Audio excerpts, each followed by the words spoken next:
Time for a break from our show to pay the bills. Check out beacons.ai/comicsfunprofit for all the C4 FAP links you could ever need, all in one place. You can provide feedback, listen, support, share, enjoy these. We have our Patreon there. You can buy us a beer or a coffee. You can check out our Instagrams, our Twitters, our Facebooks. Check out our YouTube page. You can email us. You can listen to our podcasts on Patreon, if you're a subscriber, on Apple Podcasts, Spotify, on Podbean. We have Google Podcasts on there. We have an Amazon wish list. You want to buy Kyle and I something? Fine. You can do that here. We appreciate it. We have Kyle's RPG podcast listed on there, so you can check out his Dork Day Afternoon offerings. We have Cowabunga links, so you can check out the Cowabunga Deep Discount FOC and pre-order list. Get on that. That's RLCS, so you can check that out as well. And we want to just give you opportunities to say hi, to check out what we're doing, support us if you would like, or just listen. Check out beacons.ai/comicsfunprofit for all the C4 FAP links you could ever need. Thanks. Back to the show. It's been a while since we've thanked our patrons from patreon.com/comicsfunprofit, and we want to reiterate just how important those folks are to us, and I don't thank them enough. We try to encourage folks to check out our Patreon, get in there, get involved in our Slack, get involved in free stuff, some of our swag, and be a supporter of the show. And I wanted to do a shout out, because I haven't done a shout out for a while, to some of our patrons. So a quick rattling off. Joe, thank you to Joe Petrowski, Sergey Vishwakarma, G King, David Fink, Martin Ferretti, Christopher Ellis, Louis Velasco, David Donovan, Dennis Chandler, John Saavedra, Darren Williams, Nolan Sasher, Aaron Miller, Bradley Rader, Joy Garlington or Joey Garlington, I think probably Joey, Andrew Clark, John Abel, Charlie Churchill, Eric Helwig, and Singular. So a nice little shout out to some of our patrons. We could always use more. We appreciate those who are patrons over at Patreon, and thank you so much for your support. It helps pay the bills. And podcasting ain't free, and we appreciate all those who throw a couple shekels our way. So once again, thank you, patrons. Thank you for listening to Comics for Fun and Profit. This is Colin Drew with your sneak peek at next week, episode number 957 for comics originally releasing February the 5th, 2025. Before Drew and I get into what's coming up in your local comic book shops this coming Wednesday, Drew, how we going in the world of comics? And it seems like you and I are planning to maybe see this Captain America movie. Get back to the MCU of it all. Yeah, it's nice to have something back after a really kind of empty 2024, right? Wasn't much. Yeah, you got Deadpool, and that's about it. And so, yeah, it's nice to they're starting off the year. There's several things on the slate that we can go to, and I'm excited about that. And I hope it's good. We'll give it a shot, won't we? Yeah, and every time you and I go see a movie or something, we usually do sometimes in the car driving home, we do a quick review of it for the listeners. Yeah, so sometimes spoiler free, but normally we just dive into the whole thing. So if you want those things first thing, head on over to patreon.com. Find Comics for Fun and Profit. We usually release those reviews there first and foremost, and then when sometimes forever. Sometimes forever. Some of those never see the light of day. See the light of day outside of our Patreon. So if you want some of our really, really good takes on things, make sure you're part of our Patreon community, because like I said, we like to share our feelings and things on some of these movies and MCU things and Disney Plus shows and whatnot, and we do a lot of that stuff on our Patreon. Did you finish Skeleton Crew? No, I after that first episode, I decided it just wasn't for me, but I think I may never went back.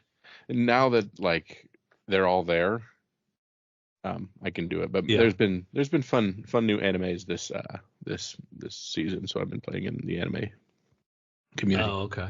Okay. My daughter is trying to convince me to watch Archaic. Does that sound right? Archaic, Not animated on Netflix. Does that sound right? interesting. I don't know if I know that one. Yeah. Maybe that's not what it's called. I should probably figure that out. I promised her I would try to watch it. And you know how I love the animated shows. Mm-hmm. Yeah, so that's going to be a slog. I said, I think Kyle will be mad at me if I watch this thing that you want me to watch and don't watch the Star Wars. And she said, well, you need to watch that too. That's funny. So I got a lot of animated I got to catch up on. Maybe one day. Yeah, someday. This week we're gonna finally get the cover price top 10 that we didn't get last week, so we'll be able to jump into that. Yeah, let's head on over to Cover Price and look at their top 10. It starts with a book that we've talked about a couple times, and I hold near and dear to my heart, and that is Kanto. Kanto, A Place Like Home at number 6, and we're looking at that flops cover. Kanto is coming to an end. If you've been following this series, you are likely sad to see it end. Dark Horse promoted this issue as the end of a 5-year story spanning 29 issues. The final issue is Kanto's first story arc in turning heads, especially with the phenomenal cover by Flops. Flops is known for his pulp comic art style, and this cover was an instant hit. Having only been released 6 days ago, this cover has already hit massive amounts of movement on the aftermarket and become a highly desirable collectible. The fans have spoken. They love Flops' artwork, and we can't wait to see more covers in this style. 31 copies on the secondary market.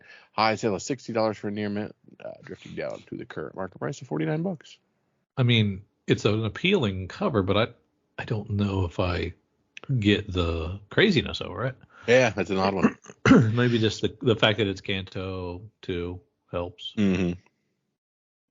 And speaking of craziness, we talked about Marvel Rivals a few times in the video game tie-in and how popular that game has been, and the things that the covers they're doing, the Marvel Rival covers, and they've been quite popular. So at rank 2, Storm number 4, the NetEase Marvel Rivals cover. The revamped presentation of the heroes turned many gamers' head, and it looks like this also translates to comic book sales. 56 copies, $45 for a near mint, selling down to $25, but $45 was the high. At rank 3, Mark Spears' Monsters 3, the Bird City comic, limited to 600, double-sided. And of course, this is the Bride of Frankenstein cover as well. This book goes on sale January 29th and is expecting tons of aftermarket activity from fans that didn't secure their copy. 9 copies sold, $110 for CGC 9.8, and current raw $66. Another one that I do not get. Yeah. I mean, it's fine, but what is it? What is the deal? Yeah, Monsters and Spears seems to be the big thing. Yeah. Daredevil 14, Dan Panosian, regular cover. Of course, this is Daredevil Born Again. This is our boy Muse. So these continue to spike. 10 copies, high sale of $80 for CGC 90 or CGC 9.0. Raws for $45. Fantastic Four 247. If you think that Kristoff Vernard would ever be a significant character in the Marvel Universe, you aren't alone. In totality, the character has made a little over 60 appearances across all Marvel comics. Fast forward to today, and Doctor Doom's adopted son is set to be a major player in the assembly of what will be known as the Superior Avengers. Not much is known about this team except that they are made up of Ghost, Killmonger, Malekith, Onslaught, Abomination, and Dr. Octopus. This team will be led by Kristoff Vernard, who has made comic book collectors shuffle through their back issues to find his first appearance. The new series is set to debut on April 16th and might lead to even more interest in this issue, tracking 37 copies on the secondary market. High sale of $2.95 for CG 9.8, and Raw is going for $5. Kyle, are you interested in the Superior Avengers at all? That is a heck of a team. I think I would be intrigued by that one. I mean, no, I don't understand it. True will not be so easily spotted. All bad guys, right? Yeah, it seems like, yeah, absolutely. All right. We have a really, really ugly cover for rank 6, Wolverine number 4, the Bengus Marvel vs. Capcom. Even though Marvel Rivals is soaring in popularity, there were previous games where Marvel characters shone. Marvel vs. Capcom is a classic series for any fans of the fighting genre. MVC started off as a hit, but the second in the series really blew it out of the water. In 2000, Game Machine listed Marvel vs. Capcom 2 as the most successful arcade game. Years later, the game is often referred to as one of the best fighting games ever. To celebrate, the Marvel vs. Capcom Fighting Collection was released back in November. It continued this celebration. Marvel released several covers honoring the artists behind the portrayal of our favorite heroes. Bengus. Each of these covers features Bengus's artwork from the beloved game. We tracked 6 copies sold on the secondary market. I sale of $47 for CDs 9.8, rolls for $15. I loved Marvel vs. Capcom, man. Did you? I put a lot of quarters in that game in the arcades.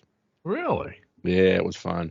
I always loved to play as Iron Man because he just had these giant photon blasters and you could really knock stuff out. Yeah, I remember that. Yeah. And the key to that game was you'd play as 2 or 3 different characters. You'd have to pick 3 people, and when they get knocked out, you didn't go back as your same character. You had to pick your second character and your third character. So I was always a big fan of it. At rank 7, Amazing Spider-Man 65. The Marvel Rivals cover. Blah, blah, blah. Marvel Rivals. Blah, blah, blah. Marvel Rivals. Social media is flooded with Spider-Man combos with other heroes, and most of them are hilarious. While many people opt to select the web head, very few have mastered his acrobatic playstyle in the game. Still a top pick for casual gamers who want to fight as their favorite hero. And now he's a top comic grab. 22 copies sold in the secondary market. $30 for Nearmat, selling to $23. Have you played Marvel Rivals? I've watched my son play Marvel Rivals. Okay. Just a fighter? It's a 5v5 hero shooter. Oh, okay. Yeah. At rank 8, all new Venom number 1, the Marvel vs. Capcom Bengus cover as that one. 9 copies sold in the secondary market. $25 for near mints. $20 if they're settling. At rank 9, we have the Ultimate Wolverine number 1 of the regular cover. It is a cool looking cover. The Ultimate Universe has been revamping our favorite heroes, and Wolverine is the next in line to get that treatment. Last week, fans were hunting down Ultimate Wolverine's first appearance in Ultimate Universe 1 year in number 1. Say that 3 times fast.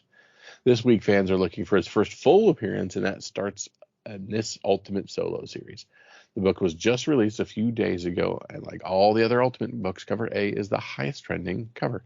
72 copies in the secondary market, $60 for CDC 9.8, and Rawls at $11. And at rank 10, Punisher Volume 1, number 1. I've already mentioned the debut of Muse in the trailer of Daredevil Born Again. However, it was also great to see so many returning characters. For a long period of time, fans thought the original cast of the Daredevil Netflix series was going to be replaced. It was to be great joy as all fans we heard the names of returning characters. While the first appearance of Punisher in Amazing Spider-Man 129 may be out of reach for some, this book is just as fun to chase down. Punisher's first solo series is a great book to add to your collection. 15 copies in the secondary market. CGC 9.8. Just under $200 at $199. Rawls for $48. Yeah, if it's a secondary key, you can get it for under $50. That's pretty cool. I like that.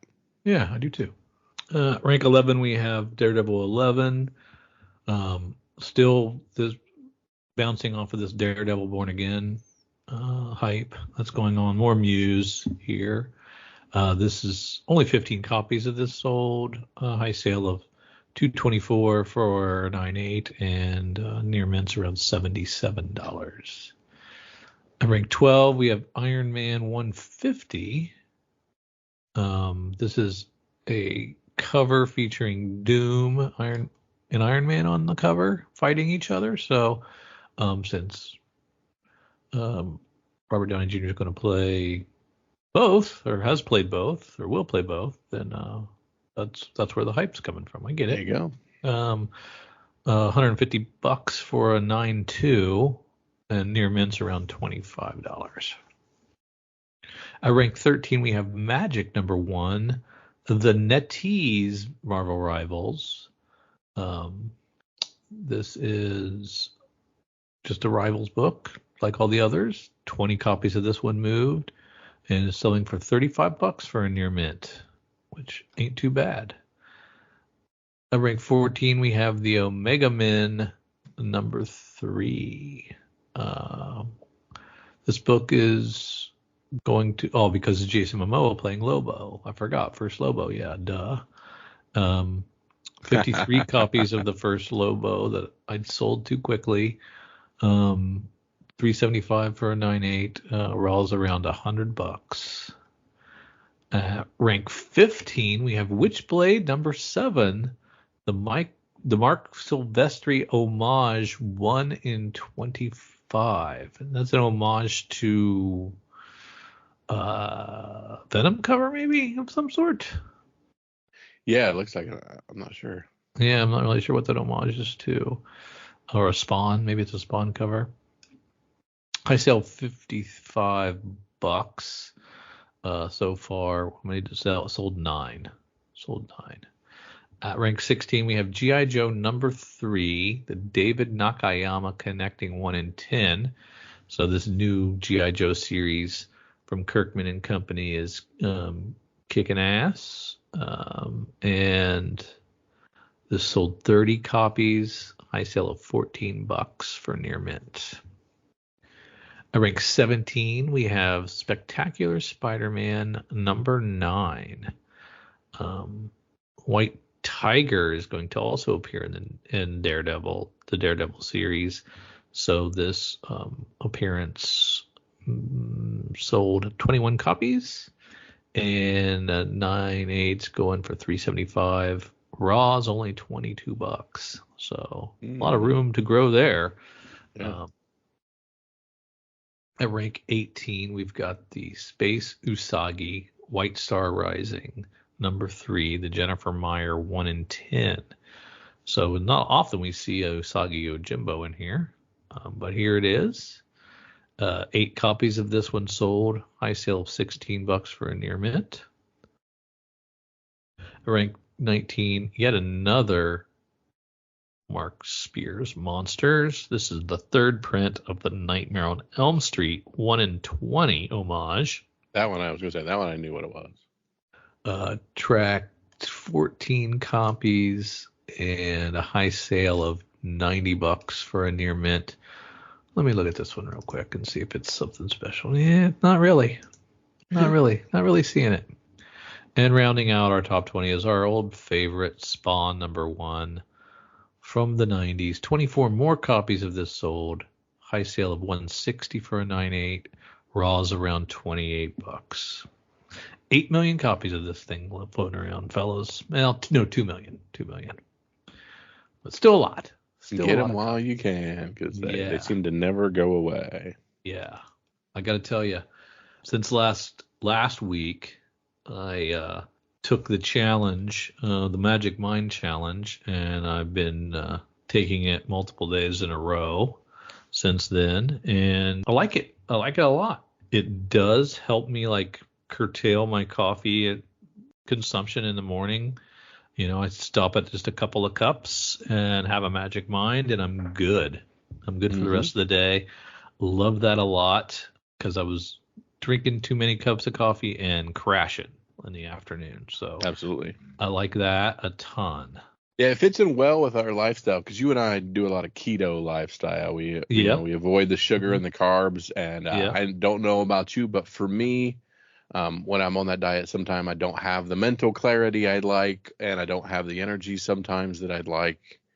And just having this little boost there, helps clear out the cobwebs a little bit more mental acuity, get a little less of the fog, a little bit more of the sustained energy, so I'm not falling asleep at work towards the end of the day.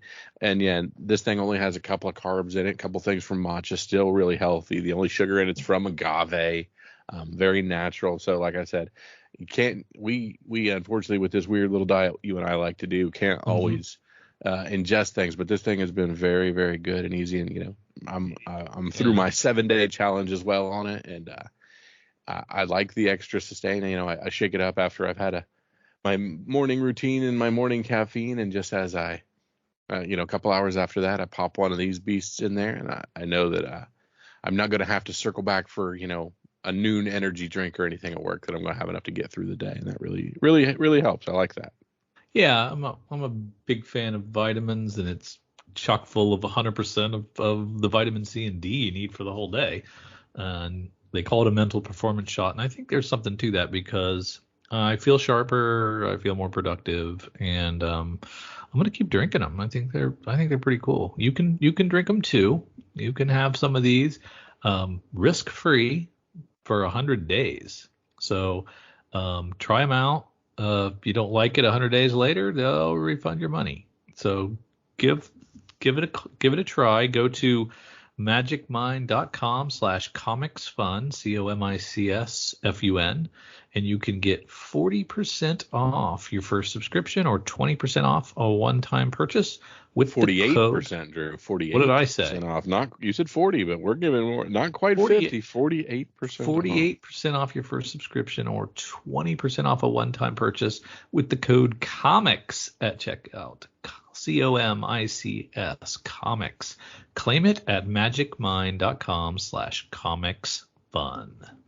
All right, Drew, let's head over to Previews World as we take a little gander into the future. We are in February, heading towards April, and we got a thick, chunky Marvels preview here with a little bit of ASM #1 alive and thwipping. And, if you'd been thinking, boy, we haven't reset ASM in a while. It's been a while, right? Yeah, apparently you're thinking the same thing that our friends at Marvel are.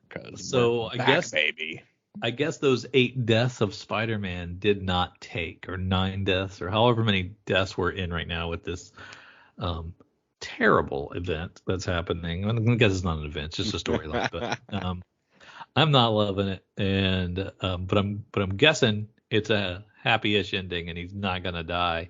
So we get the new #1. Surprised we didn't kill off Spider-Man. You mean the character that has like 11 monthly books isn't going away? What? Yeah, I know, it's a surprise. I was worried there for a second. It was on the tip of my tongue that it possibly could happen. Heading down, we also have Deadpool kills the Marvel Universe one last time #1. It looks like we're gonna get some Cullen Bunn action there. Of course, got our Disney Fantastic Four mock-up. Godzilla versus Hulk #1 is our leader, though. That is what we're kicking this off with, a weird-looking version of Godzilla versus Hulk. Jerry Dugan, Giuseppe Camuncoli. Yeah, and each cover that they're showing has a different size differential between Godzilla and Hulk. How big is Godzilla? How big is Hulk? Nobody knows. That's right. Sometimes they're very close and similar, and sometimes he barely would fit in his mouth. Godzilla versus Hulk. We have covers by Lee Garbett, Peach Momoko, more Peach Momoko, Leonard Romero, Stonehouse, Andrea Bresson, and Nick Bradshaw, and an Ed McGuinness foil cover. Yeah. If that's not good enough, then we're going to also team up Godzilla versus Spider-Man. Mm-hmm. And okay. More Peach Momoko covers, more Nick Bradshaw covers. Yeah, I don't care. I'm not reading that. Amazing. So apparently Spider-Man. We got rounds. I don't remember who Godzilla fought last month, but round 2 is apparently Godzilla Hulk. Round 3 is Godzilla Spider-Man. Yeah, there you go. It was so memorable. We don't remember. Probably Wolverine. I don't know. That's what I was thinking too. But this is apparently round 3 of a series of 6 one-shot throwdown books, $5 a piece, all featuring some of your favorites versus Gojira. Not going to get my money. No. And oddly enough, Drew, those are what led Marvel. We get to page 4, and we finally get ASM #1. A relaunch of Amazing Spider-Man was not the lead comic. Not the lead comic. Crazy. Makes no sense. Yeah, that's a weird one. I mean, I'm going to Who am I kidding? I'm always read Spider-Man. I'll always read Spider-Man. Good, bad, indifferent. I'll be reading Spider-Man. So as long as Marvel is around, Spider-Man will be there and I will be there. So Yeah. I'm reading this. The next era of ASM has arrived. Peter is shockingly without a job and looking for gainful employment, but his job search is interrupted by a rampaging rhino who is but the tip of the sinister iceberg. What major spider villain is working behind the scenes, weaponizing other spider villains, including one we haven't seen in over 7 years? Okay. Also, what is the goblin-free Norman Osborn up to anyway? So it sounds like the BBEG is unemployment. The BBEG? Big bad end guy. Big Oh, bad okay. evil guy. It's kind of it's a term we used in the Dungeons and the Dragons, sir. Oh, okay. Yeah. And I don't know why they're showing us interior pages. Like, obviously you're going to have decent art on a Spider-Man book, but I mean, I guess that maybe you need that to help sell it. If this is the first time you've seen Pepe Larraz, this is the Yeah. first time you've seen Pepe Larraz. Yeah, I guess. It looks good. It looks good. We're getting 2 this month. Yep, which we're is double nice. shipping this month, so February is getting us 2 as we continue on. The Rhino Rampage continues. Mm-hmm. Some good covers, not bad. And then straight into Daredevil, Cold Day in Hell, #1. Charles Soule and Steve McNiven writing that. Steve McNiven doing the art and covers as well. We get one of those janky Frank Miller covers at some point in those, a couple of them, along with a couple JRJs and, a Rose Besh. I fallen off the Daredevil wagon for a little bit, but this could get me back in because I love me some Steve McNiven art. Mm-hmm. And this is nice looking Steve McNiven, so I'm definitely going to check this out, get back in it, give him a chance, see if it clicks with me. There we go, absolutely. And then Daredevil, not Daredevil. We talked about it now. We're back to Deadpool kills the Marvel Universe one last time. #1 of a 5-issue series. Cullen Bunn and Dillabor Talayik on art. Don't make me say that again. Yeah, Nojan covers, Greg Land covers. The trilogy concludes. First, Deadpool killed everyone in the Marvel Universe. Then he killed every hero in another Marvel Universe. Well, now he's back, and this time slaughtering his way through Earth's mightiest heroes won't be enough. He's going after the worst of the worst, a whole multiverse of Marvel's greatest gone bad. Get ready for world-breaking Hulks, Werewolf, Captain Americas, and some other new twists and turns. And we're going to sell the Superior Avengers to you, not with the cover, but with some black and white interior art, I guess. Yeah. So these ain't your daddy's Avengers. Okay. And it's part of One World Under Doom, so I am reading that. Do I have to read this, Kyle? Are you going to make me read this? This is our Kristoff Vernard. This is our Victor Von Doom. This is our new superior. This is our new team. These ain't your daddy's Avengers. I don't want to read all the tie-ins. I'm just reading one. I'm just gonna read the main series. I can't chase after all these weird ass tie-ins. I can't. I understand what you are saying. Avengers 25, Jed McKay continuing to write that. One World Under Doom, 3 of its 9-issue series. Ryan North on that one. Really cool. Chris Giarusso, Wingate or gatefold cover there. So I'll be finishing One World Under Doom by Christmas. Yes. Shit. Red Hulk 3, Ben Percy. Of course, Red Hulk being the hot new flavor. You know, that movie coming out. We shall see. Fantastic Four 31. The Fantastic 2. Yeah, now the One World Under Doom kind of started in Fantastic Four, the one I just read. So I'm guessing it's going to be a main player in that, and that's something I'm reading anyway. So that falls under the, if I'm reading it and it ties in, fine. Why not? I'm not chasing stuff. There's the Doom Academy we had talked about, we thought it might have some heat, right? Because Yeah. of the Strange Academy love that it, Mm-hmm. so it's possible there'll be new characters and stuff in here that'll get hot. So you should be on the lookout for these Doom Academies. You never know. You never know. They've all done fairly well, though. Yeah.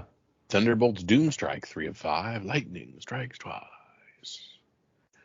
Doom's Division, 2 of 5. Under Doom, Tiger Division has 3 new members from across Asia: Wave, Karma, and Arrow.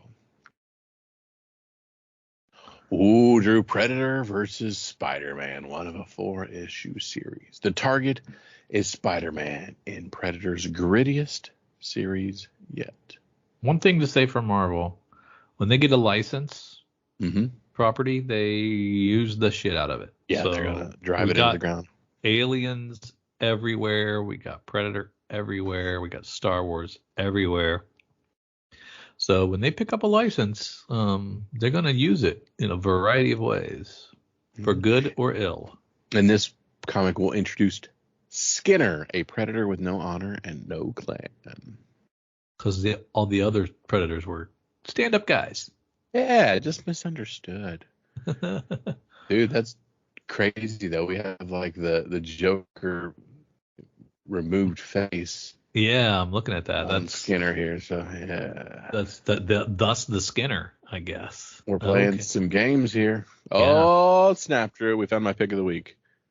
Yeah. Marvel Rivals #1. Paul Allor, Lucas Claretti. Thank God they put a real team on it. Wait, I don't know any of those people. Spinning off the brand new hit video game sensation Tokyo 2099. The Time Rift have disrupted the web of life and destiny, leaving the world's heroes to battle it out over the best way to fix it. One group, led by Penny Parker, wants to plug the web into cyberspace to repair it. The other group, led by Spider-Man, favors a more conservative approach of using Chronovium to strengthen the web and allow it to repair itself. The Time Rift make rivals out of this, but which team will overtake the other team? Collecting the Marvel Rivals Infinity comic from 2024, 1 through 6 for the first time in print. So I'm assuming these were web-based comics at one point in time, and now we're putting them on floppies. Okay. That makes sense. Web of Venomverse, Fresh Brains #1. The Venomverse is upon us. Marvel Wolverine and Kitty Pryde #1 of 5. Holy crap! Will this put any heat on our old Kitty Pryde books? Maybe. Yeah. Good call. Claremont returns to the fan favorite duo. That's awesome. I like that. That's exciting. We might get a facsimile of it. Yeah, multiple characters' first appearances. I'm going to find all my old Kitty Pryde and Wolverine Kitty Pryde books. How many runs of that did you put together over the years? 900. Weapon X-Men 3, a Joe Casey book there from Hydra Island. Uncanny X-Men 13, that's the Gail Simone led book. X-Men 14, the standard Jed McKay cover. Interesting there. And Chris Giarrisso needs to pay royalties to Scotty Young, I think. I think so too. His style is very young kid versions of our heroes. I mean, it looks neat, but that niche, that game's been done. Yeah, it's been done. Yeah. Phoenix #10. This one's labeled The Final Battle, so I'm guessing this is the last book for Phoenix #10 there. Storm 7, Marewa Ayadol. NYX 10, X Factor 9, Psylocke 6. Man, I love Psylocke. Like that Fan Yang cover there. That's cool. We got an Alex Maleev cover coming up from that as well. X-Force 10, Jeff Thorne. Laura Kinney's Wolverine #5. Good looking Alex Maleev cover. These covers, Kyle. Like the variants are always, they're probably solicited well in advance, and they have nothing to do with what's inside the book. It's just like a character profile most of the time. And I kind of like my covers to like tell me what's going on inside the book. Give me the cliff notes. You know, do you have, because we always gravitate towards the variant superstar art germ style stuff. Give me my J. Scott Campbells, my art germs. Yeah. So you kind of prefer those over your standard. Tell me what's going to happen in this issue, right? I say that, but give me a nice female frame in the middle of a nice looking comic book, and I'm usually in. So I'm a bit of a hypocrite in these things. I think I might be a hypocrite too, because now that I'm thinking about it, I always glom onto those pretty covers from Art Germ. Yeah, because like that Rhodes Besh silk cover is one of my favorites. That Super Sons cover where it's just them chilling on the front, one of my favorites. That Batman and Robin with just those two on the front. I mean, those all are just like pose offs more so than anything. Yeah, that's true. And those tend to be my favorites and things. So to each their own. Just take this character, make him jump off the page for me. Yeah, I think you're right. Wolverine. We can have both. Yes, absolutely. Luckily, there's 46 variants for every friggin' comic. Wolverine number 8. Saladin Ahmed drew 400 issues of Wolverine with the fight of his life. So Legacy 400. Is that what this is? Oh my goodness. It's an $8 book because it's Legacy 400. It better be. It says several key appearances are contained in this issue. Okay. So, might be some new characters. That would be pretty cool. Yeah. Sabretooth, The Dead Don't Talk 5 of a 5-issue series. Cable, Love and Chrome 4 of 5. Magic number 4. Ooh, a J. Scott Campbell cover. I love a good J. Scott Campbell. Kid Juggernaut. As if one unstoppable force is not enough, we have two. Rogue, the Savage Land, 4 of 5. J. Scott Campbell covers there. Savage Land, Rogue, plus J. Scott Campbell. Yes, please. Yeah.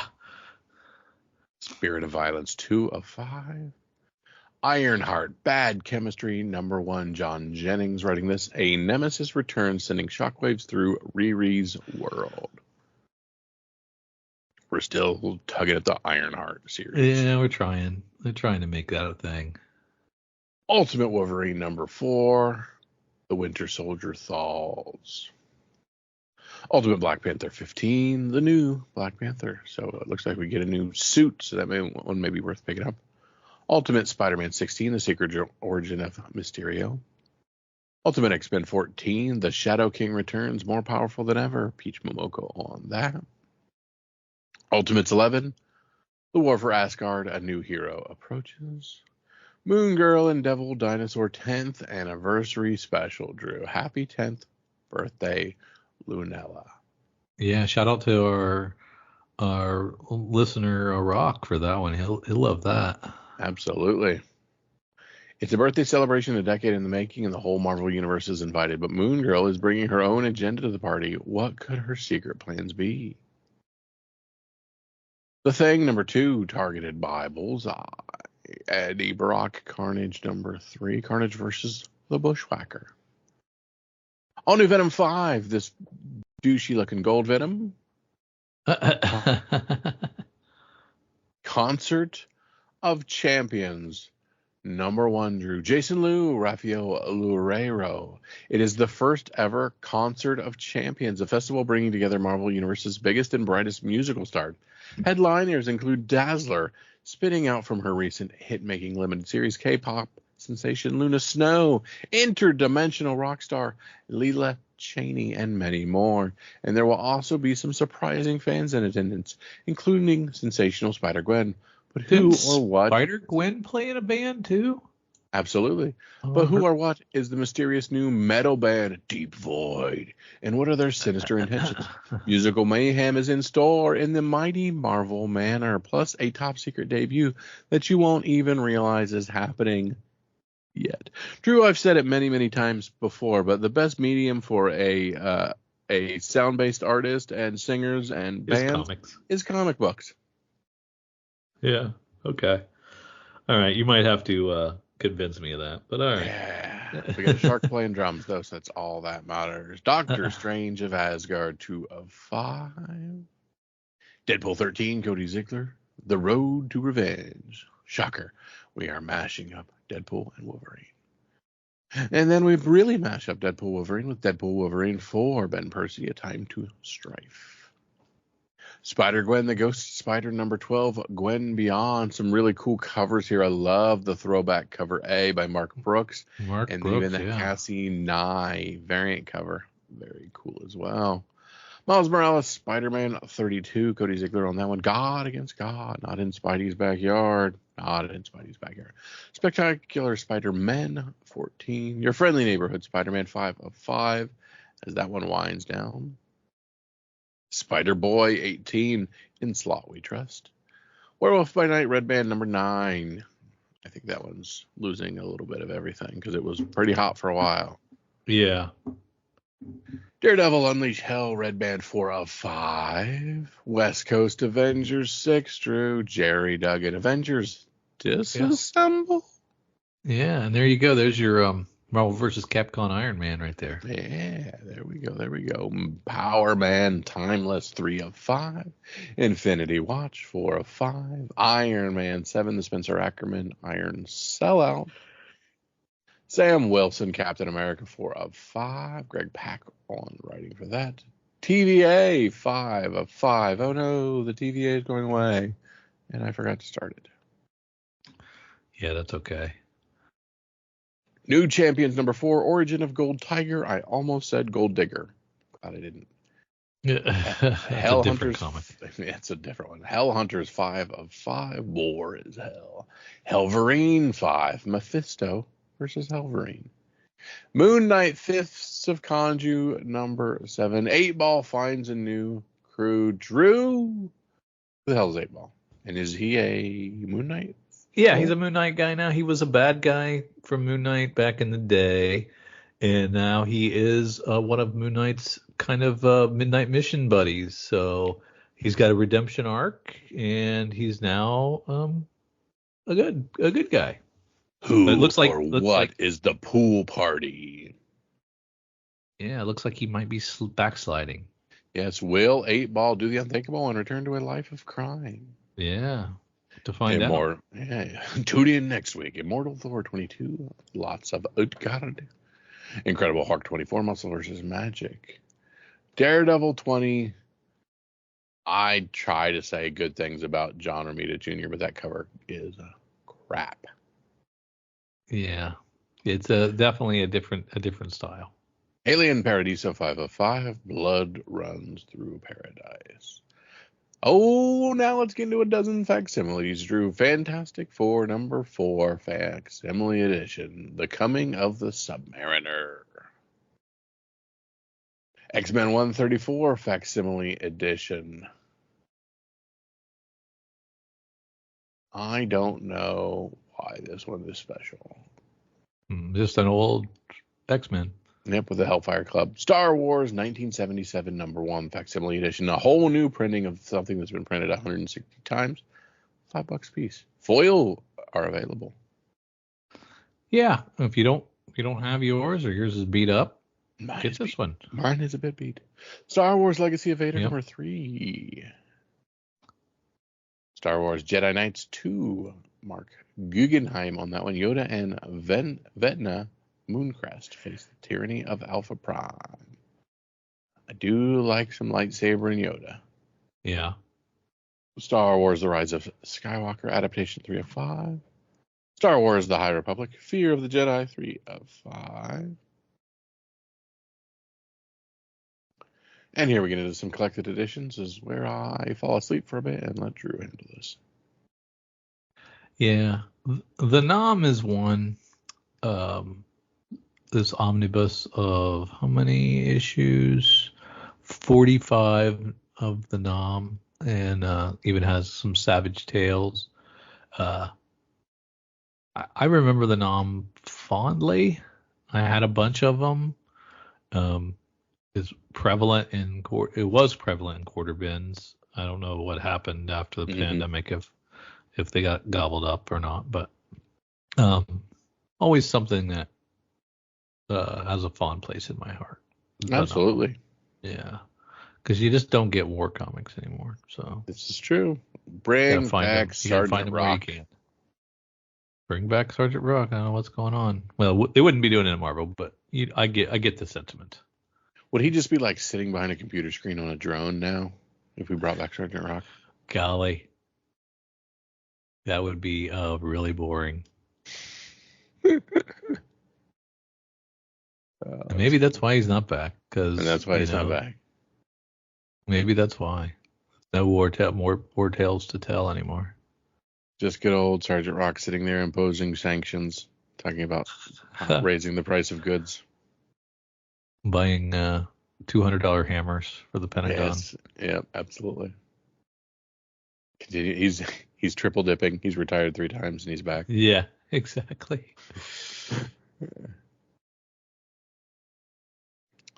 Lots of X-Men, lots of Spidey, lots of all kinds of things. But in the end, we have 140 digital pages, 137, 38, 140 physical pages, as previews continues to be a big dog in the industry. Heading into February for April. Yeah. Lots of cool things heading into April for Marvel. Marvel is not taking its foot off the gas. Yeah, there's a lot of stuff, but there's not a lot of stuff I give a crap about. There's a lot of stuff, but there's not a lot. There's not a lot of meat on that bone. So, Drew, you and I have chit-chatted and gabbed on for a while, and if we head on over to our good friends at comicbookinvest.com, I will find a brand spanking new top Hot 10, January 31st. Right off 2024. The presses. Hot off the digital presses with all of the misspellings. At rank 1, Spawn 357. Swapping spots this week. We have a repeat climbing to the top. Now, before you start complaining, these 2 books at the top are selling better than most of the market, which is why they are back on the top. Case in point, the Mark Spears' cover has tripled in sales, and last week's high is now the average. With more than 90 sales, This now has a $25 average, with a high sale reaching $38. This book is even selling in multiple copy lots as folks are digging them out of back issue bins and turning them for decent profit. That's the Kyle and Drew way right there. Absolutely. Find Mark Spears, realize he's hot, and go find him. Go dig them up. At rank 2, Fantastic Four 28 Rivals Peach Momoko cover, dropping a spot from last week. This Marvel Rivals variant is still selling very well. Volumes have slowed from last week, but are still impressive, with over 120 sales, while prices are only up slightly, averaging $22, with a high of $50. Ooh, at rank 3, Hello Darkness, my old friend. Hello Darkness number 7. Jenny Frizen with some tits on the cover, baby. Dang. Surprised to see this cover here, but also surprised to see this cover at all. This book was released this week's polybagged with an $8 price. After more than 50 sales, this found its way quickly rising above that price to a $12 average. Already with the last few sales hitting $20.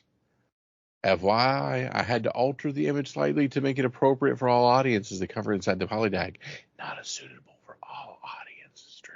Yeah, not for the kiddies. No, this has got everything that you and I like. A little bit of succubus action, little breasts is going on there, and some Jenny Frizen art. Yeah. I mean, get your peanut butter out of my chocolate, Drew. Right. Perfect. At rank 4, your friendly neighborhood Spider-Man number 1, Kristoff Gage, Leonardo Romero. So far, everyone I've talked to has enjoyed the new animated series on Disney+. We still haven't had time to watch, but this prequel comic seems to be selling well. With over 40 sales, this has gone from mostly cover price to a sale of $10 to $15.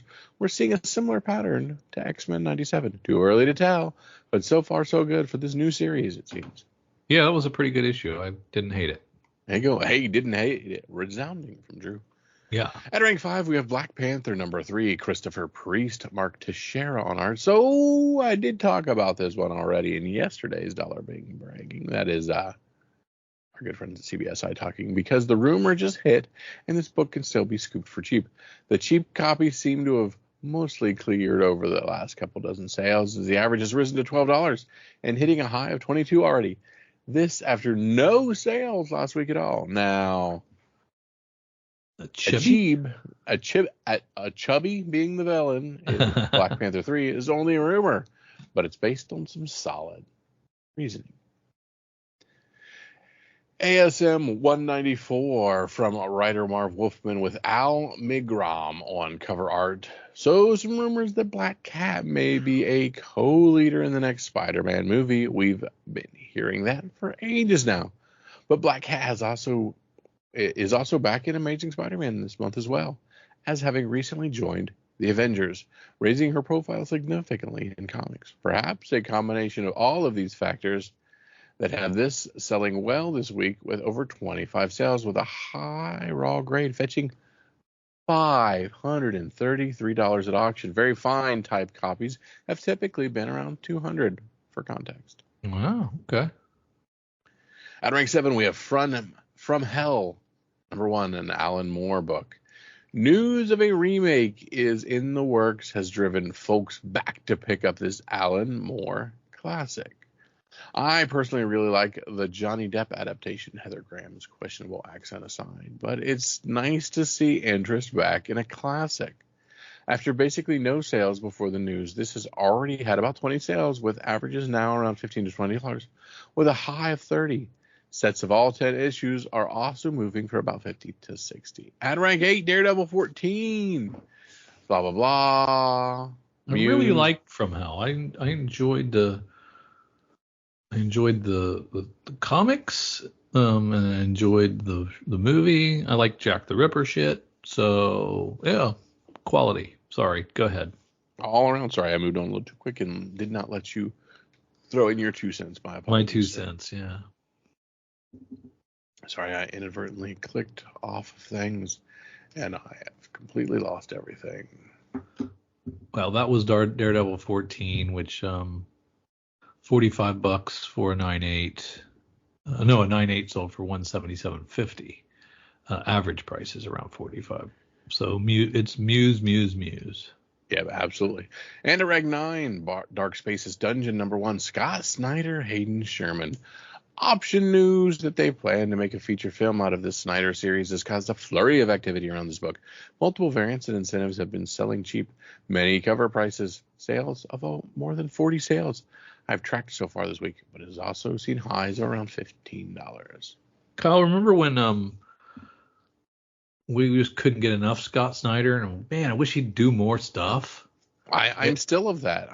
We haven't seen a lot of Snyder. He's all over the place. He's all over Substack and Comixology Originals and Image and Dark Horse and Boom. Here's IDW. Yeah, he's everywhere. He's got stuff everywhere. I can't keep up. I believe that's what you call the creative juices of flowing. I think so. Scarlet Witch #7, Steve Orlando writing. This is a Peach Momoko cover. I've been keeping an eye on this one since release. It had hit double cover at one point. A couple dozen sales in the past 2 weeks have seen those rise up to $16 on an average and a high of $20. This may be caught up in the Jeff the Land Shark fervor of Marvel Rivals excitement. Peach Momoko's cover featuring Jeff. In any event, this open order cover has been doing well as of late and worth keeping an eye on. If it's anything Marvel Rivals, just friggin' buy it.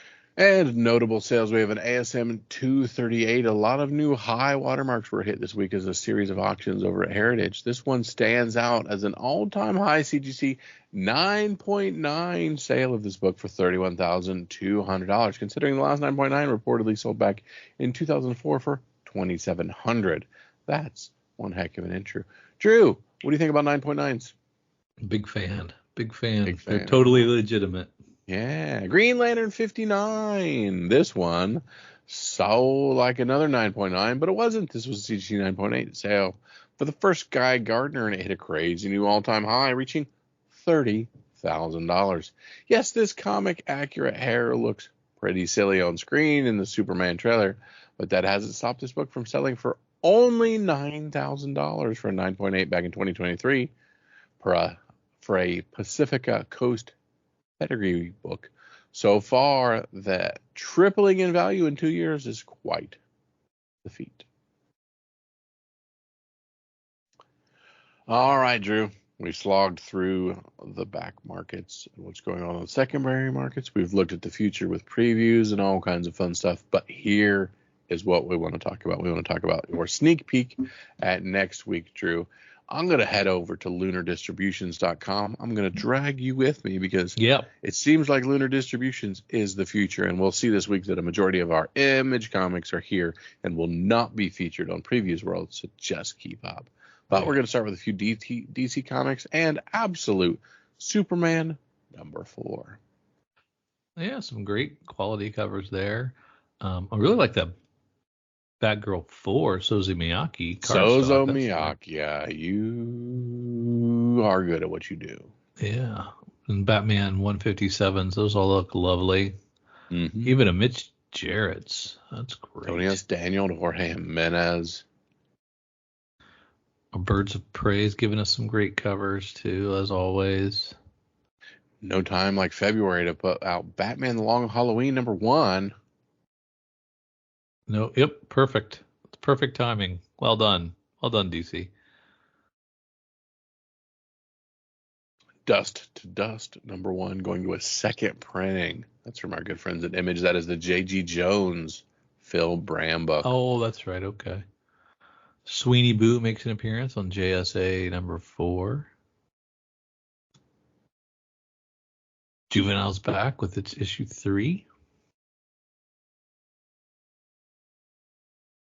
Mugshot's now out in trade, and I'm not current on that. I've only read the first 2 or 3. Got to catch up. Some grand. We talked about some Jenny Frison earlier. We have a beautiful Poison Ivy 30 cover with her as well. And that Pablo Villalobos Poison Ivy is great. Yeah, that is really good. I like that. I stopped reading it, but man, they got pretty covers. Public domain going to a second trade paperback. Robot Todd #1. Who's doing that? Is that Image? Todd with 1D. Can't tell. It's not Image, and Image would have its logo. You would think on there. I would be on there somewhere. Yeah. And Hyuk Lee doing a dynamite cover for Shazam 20. Big fan of that one. Snot Girl 18, baby. Snot Girl's back. Yeah. And Brian O'Malley doing a cover instead of Leslie Hung there. So that's kind of fun. Walking Dead 106 as we continue to trek towards the end of The Walking Dead. Beautiful cover. Love that Charlie Adler cover D. He's got to finish this up. Yeah. And then probably put it away. Yeah. As we head on over to previewsworld.com, find the February 5th items. We see that Image just has the trades as Diamond continues to burn to the ground. Yeah. Sadly. Yep. Boom Studios having a few things. Bronze Faces #1. Shobo Shoff. I'm sorry. Did you have the stroke? That's home. I think it's Shoff Shobo or Shobo and Shoff. I'm not even sure who's writing this. I don't think Celebrating authors Shobo and Shoff Cocker from New Masters draw their Nigerian heritage from the heist of a lifetime. It's an interesting book. $5 piece. We shall see. And when we get down to Marvel, what Rivals is coming out this week? Oh, yeah. 100%. Let's move around. Come on. Give us some original characters. Is there Rivals? Yeah. Deadpool if there is, 10, seeing it. Amanda Connor homage for Deadpool 10. Mark Brooks 1 in 50 is pretty nice. Yes, it is. Moon Knight Fist of Kanju #4. Good looking cover there. As we see 2 police in the rearview mirror.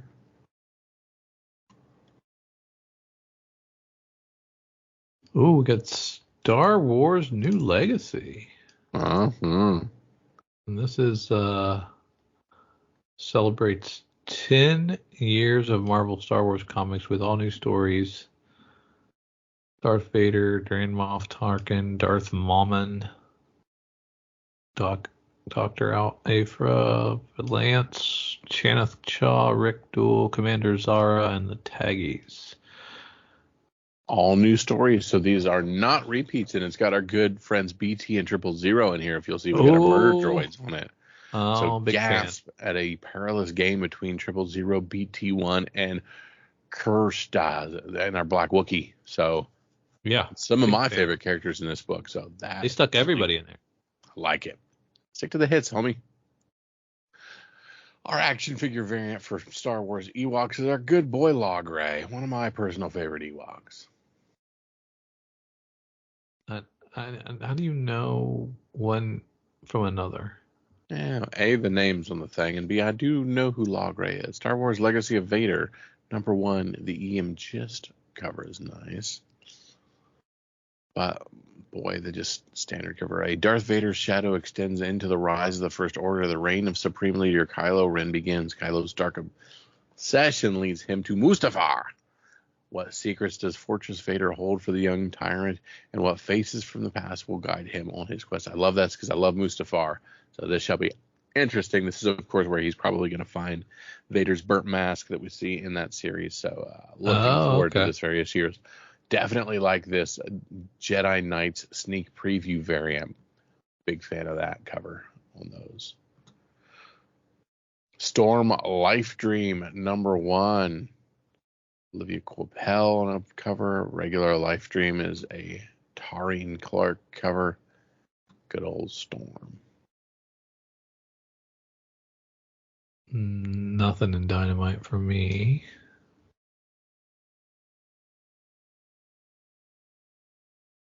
Down to our smaller publishers. The Art of Dead Space hardcover. Dead Space, a phenomenal spooky game that I used to love to play. Oh, okay. Yeah.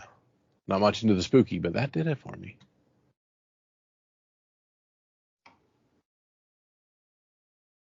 Frankenstein, New World, See Ya Forever. #1 is a Dark Horse book, Mike Mignola. So this is probably a Hellboy verse. BPRD and Hellboy, yeah.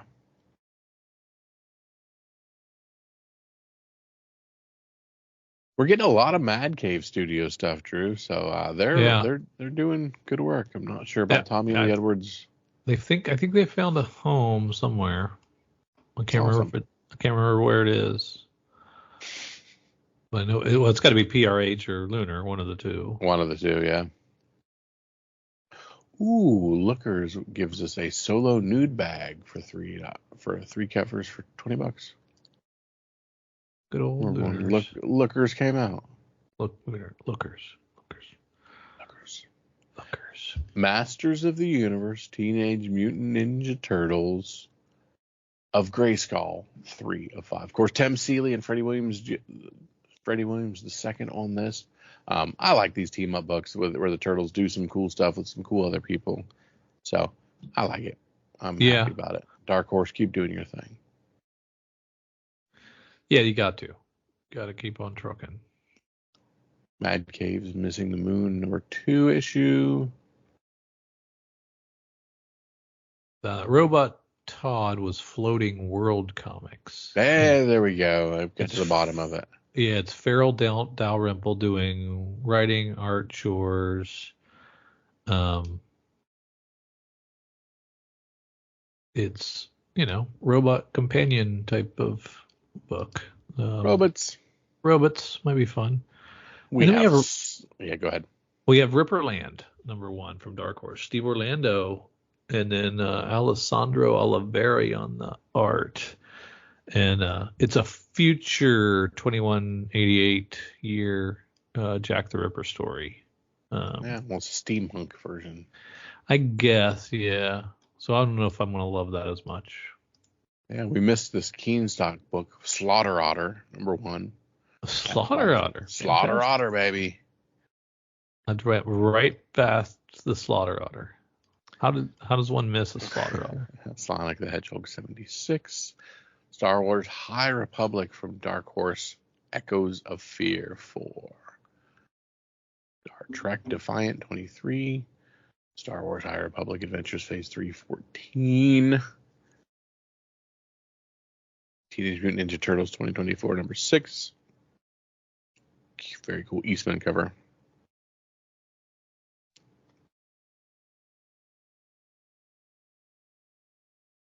TMNT The Last Ronin Phase 2 issue 4. Really cool cover C. I very much like that cover. The heads above water. Yeah.